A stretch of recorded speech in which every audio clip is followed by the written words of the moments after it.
Indian authorities asked to restore crypto exchanges access to UPI. An Indian crypto exchange and a policy firm have separately asked the government to let crypto firms access the National Unified Payments Interface (UPI), after it was ostensibly suspended in 2022. India's government and central bank have received proposals asking to restore access of the Unified Payments Interface (UPI), a widely popular real-time payment system, to the crypto industry. Several sources familiar with the matter have told CoinDesk. Two proposals have already been made.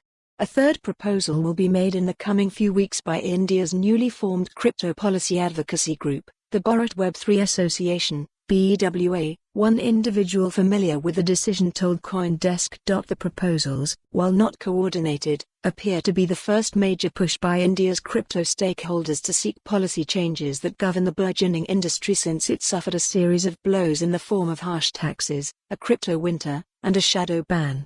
The shadow ban saw Indian payment processors cut off banking access to crypto exchanges.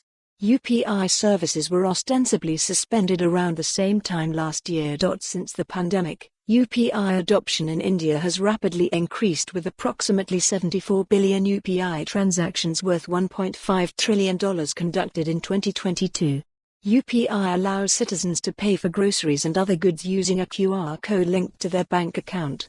The system is used nationwide because merchants aren't charged any fee for accepting UPI payments. How Indian exchanges lost UPI access. The trigger for the payment rail crisis appeared. Follow the URL for the full article. For more on this story, visit the news article link.